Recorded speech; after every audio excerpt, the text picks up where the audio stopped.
आज मैं विभिन्न विषयों पर अपना विश्लेषण प्रस्तुत करूंगा। सबसे पहले तो जो अमेरिका में राष्ट्रपति चुनाव है, जो कि कल 8 नवंबर को मतलब होने वाले हैं, उसमें अभी तक के जितने भी मतलब पोल आए हैं, अभी जो आखिरी के जो पोल आए उसमें मतलब यानी कि हिलरी क्लिंटन थोड़ी आगे नहीं दिख रही हैं, और अगर हिलरी क्लिंटन आती हैं तो शायद जो वैश्विक समुदाय थोड़ा राहत का सांस लेगा, क्योंकि उनके जो प्रतिद्वंद्वी हैं डोनाल्ड यानी कि ट्रंप, उनकी जो यानी कि नीतियाँ हैं, जिस तरीके से उन्होंने इस्लाम विरोधी बातें कही हैं, जिस तरीके से उन्होंने अप्रवासियों के विरुद्ध बातें कही हैं, और जिस तरीके से उन्होंने प्रोटेक्शनिस्ट संरक्षणवादी नीति अपनाने की बात कही है, उससे वैश्विक समुदाय में थोड़ा सा खौफ है। और अगर वो संरक्षणवादी नीति अपनाते हैं तो अमेरिका जो कि सबसे बड़ा इम्पोर्टर है, तो वो उसमें कुछ रोक लगेगी, इंपोर्ट पेपर रोक लगेगी, और जिससे कि जो वर्ल्ड इकोनॉमी है उसमें उत्पादन में कमी आने की संभावना है। और ये संरक्षणवादी उपाय जो है अन्य यानी कि देशों को भी संरक्षणवादी उपाय अपनाने के लिए मजबूर करेंगे। डोनाल्ड ट्रंप ने महिलाओं के बारे में और जहाँ तक होमोसेक्सुअल्स है उनके बारे में भी कुछ टिप्पणियाँ की हैं। तो ये एक बहुत ही एक एक्सट्रीम राइट विंगर यानी कि एक एक्सट्रीम राइट विंगर यानी कि व्यक्ति हैं, और अमेरिका जैसे एक लिबरल समाज में एक एक्सट्रीम राइट विंगर व्यक्ति का राष्ट्रपति चुना जाना, और वह उस देश के लिए और वैश्विक समुदाय के लिए बहुत ही ज़्यादा घातक साबित होगा। और इस चुनाव में बस कुल मिला के देखा जाए तो कोई भी मतलब बड़ा मुद्दा उभर के सामने नहीं आया है। दोनों ही प्रतिद्वंद्वी जो है चुनाव प्रचार में यानी कि निम्नता की सारी सीमाएं तोड़ चुके हैं। दोनों ने एक दूसरे को धमकी दी है कि चुनाव जीतने के बाद में वो अपने विरोधी को जेल में बंद कर देगा। और डोनाल्ड ट्रंप ने तो यहाँ तक कह दिया है कि अगर वह हार गया तो इसको चुनाव परिणाम को स्वीकार भी नहीं करेंगे। तो इस तरीके से अमेरिका जो कि अपने आप विश्व का सबसे महान देश मानता है, सबसे पहला लोकतंत्र है, वो उसकी विश्व में क्या इमेज मतलब बनेगी, ये एक अमेरिकी की सोचने वाली बात है। वो भी उस समय जबकि वैश्विक स्तर पर दो नेता, एक तो रूस के व्लादिमीर पुतिन और चीन के शी जिनपिंग अपना प्रभाव बढ़ाने के लिए यानी कि काफ़ी यानी कि उत्सुक है। उस समय एक डीपली डिवाइडेड यानी कि अमेरिका मतलब किस तरीके से पूरे वैश्विक राजनीति को प्रभावित कर पाने में सफल होगा, किस प्रकार से उसे एक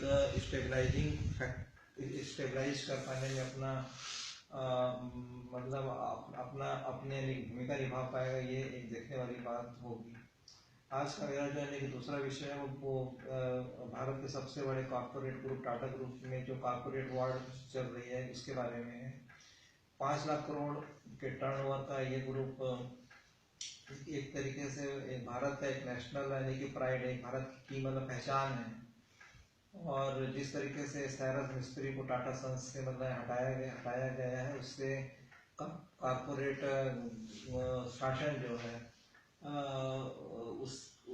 उसके ऊपर काफ़ी बड़ा एक प्रश्न चिन्ह यानी कि लगाया है, और इंडिया की जो इमेज की मतलब यानी कि खराब हुई है, क्योंकि चेयरपर्सन को यानी कि हटाने के लिए एक्स्ट्राऑर्डिनरी जनरल मीटिंग बुलानी आवश्यक थी। उसके बिना ही केवल बोर्ड ऑफ यानी कि डायरेक्टर्स ने एक प्रस्ताव पास करके उनको मतलब टाटा सन्स के चेयरपर्सन की पोस्ट से मतलब यानी कि उनको यानी कि हटा दिया है।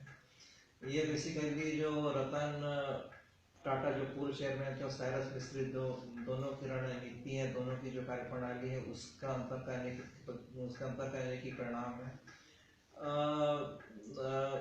जो 52 कंपनियां टाटा ग्रुप की इस समय है उसमें से 26 बिल्कुल नुकसान में है। 2 ही कंपनियां ऐसी जो कि फायदे में है, जिससे सबसे बड़ा टाटा ग्रुप चल रहा है, तो है टाटा कंसल्टेंसी और टाटा मोटर। टाटा मोटर में भी जो लैंड जगुआर है वो है जो उसकी विदेशी सहयोगी है, उसके प्रॉफिट का बहुत बड़ा हिस्सा टाटा मोटर को प्राप्त होता है।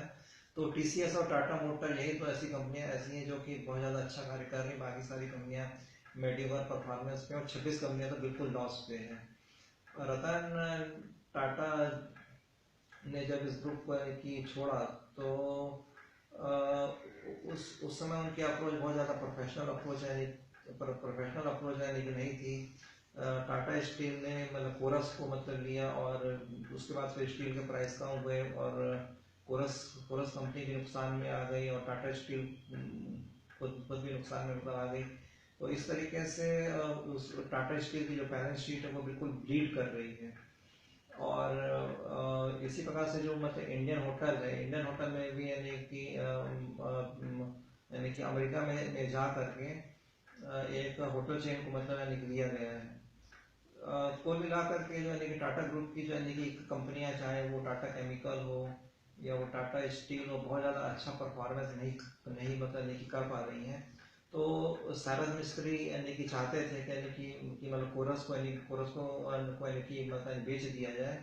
और इसी प्रकार से एक यानी कि एसी मार्केट में मतलब टाटा की कंपनी है यानी कि वोल्टास, तो वोल्टास की जो है हालत है वो भी एसी मार्केट में अच्छी नहीं है। साइरस मिस्त्री चाहते थे कि वोल्टास को भी यानी बेच दिया जाए, लेकिन शायद यानी रतन टाटा का ज़्यादा झुकाव प्रॉफिट या लॉस के बजाय एक यानी नेशनल प्राइड में मतलब है।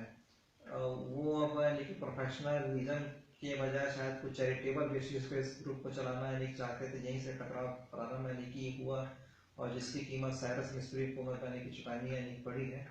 और मज़ेदार बात यह है कि जो टाटा सन्स में जो सबसे बड़े शेयर होल्डर है वो शेखोर जी पैनोर जी मिस्त्री हैं यानी कि दुबई के, और उन्हीं के फैमिली के यानी कि साइरस मिस्त्री हैं। तो जो सबसे बड़े शेयर होल्डर हैं उनको टाटा सन्स से बाहर कर दिया गया है। कुल मिला करके ये है कि जो रतन टाटा का जो अनप्रोफेशनल अप्रोच है मतलब कि उसकी कीमत साइरस मिस्त्री को यानी चुकानी पड़ी है और उन्हें इसलिए टाटा ग्रुप से बेइज्जत करके बाहर निकाला गया है। जो कि कुल मिलाकर के इस भारत के सबसे बड़े जो औद्योगिक समूह है, जो कि सबसे ज़्यादा प्रतिष्ठित समूह है, उसके लिए आगे आने वाले समय में निश्चित रूप से ही ठीक साबित नहीं होगा। धन्यवाद।